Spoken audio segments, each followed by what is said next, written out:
కుంభరాశి వారికి హోళికా పూర్ణిమ సందర్భంగా ఒకవైపు ఏలనాటి శని మధ్యమ సంచార స్థితి జరుగుతున్న దోషాన్ని ఎలా తొలగించుకోవాలి, ఐశ్వర్యానికి ఎలా స్వాగతం పలకాలో ఈ వీడియోలో సవివరంగా సంపూర్ణంగా తెలుసుకుందాం. కుంభరాశిలో ఏ నక్షత్రాలు వస్తాయనగా ధనిష్ఠా నక్షత్రంలోని 3వ పాదం, 4వ పాదం, శతభిష నక్షత్రంలోని 4 పాదాలు, పూర్వభాద్ర నక్షత్రంలోని 1, 2, 3 పాదములు కలిపితే కుంభరాశి కూడా జరుగుతుంది. చాలామందికి పుట్టినటువంటి కాల సమయంలో డేటా బర్త్లో లేనటువంటి కారణం వలన పేరు యొక్క మొదటి అక్షరాన్ని అనుసరిస్తూ ఆ రాశిని తెలుసుకునే ప్రయత్నం చేద్దాం.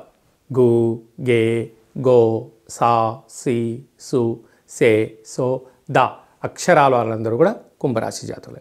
రాశిలోనే 30 సంవత్సరాల తర్వాత రవి భగవానుడు సంచరిస్తూ ఉండగా ఒకవైపు ఏలనాటి శని మధ్యమ సంచార స్థితి చివరార్ధ రోజులుగా ఉండబడిన కాల సమయం, 2వ స్థానంలో త్రిగ్రహ కూటమి, మార్చి ఆఖరికి 2వ స్థానంలో షష్ఠగ్రహ కూటమి ప్రారంభం కాబోతుంది.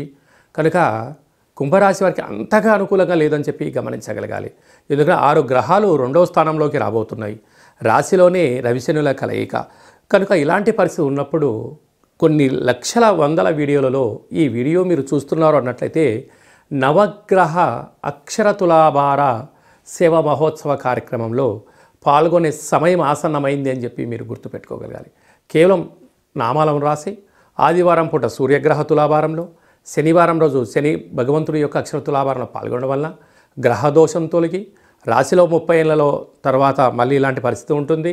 2వ స్థానంలో ప్రస్తుతము త్రిగ్రహ కూటమి, రాబోయే కాలంలో షష్ఠగ్రహ కూటమి, ఏలనాటి శని యొక్క ప్రభావము, అదే కాకుండా అర్ధాష్టమ గురుడు, సంతాన స్థానంలో కుజభగవానుడు, అష్టమంలో కేతు సంచార స్థితి, అంటే అంతగా అనుకూలంగా లేని పరిస్థితి ఉంది. కనుక వీలైనంత వరకు మీ జన్మ నక్షత్రం రోజున అష్టమి పూర్ణిమ తిథి యందున దూరావాయు జల ప్రయాణాలు పెట్టుకోవద్దు. ఏదైనా మాట్లాడేటప్పుడు ఆలోచించి మాట్లాడండి.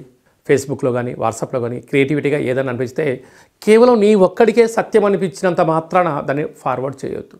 ఎందుకనగా అది నీ వ్యక్తిగతంగా సత్యం అనిపించవచ్చు, బాహ్య ప్రపంచంగా ప్రభుత్వ చట్టరీత్యా అది వ్యతిరేక భావం అయి ఉండొచ్చు.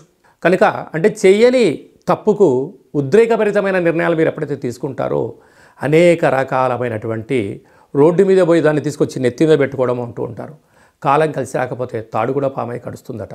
అలాంటి సిచ్యువేషన్లో కుంభరాశి జాతకులు ఉన్నారు. కనుక మౌనం, ధ్యానం, సూర్యారాధన, పక్షులకు కాకులకు ఆహారం పెట్టడం, పితృదేవతలను స్మరించడం, దేవాలయ దర్శనం చేసుకోవడం, వీలైనంత వరకు మౌనం అవసరం.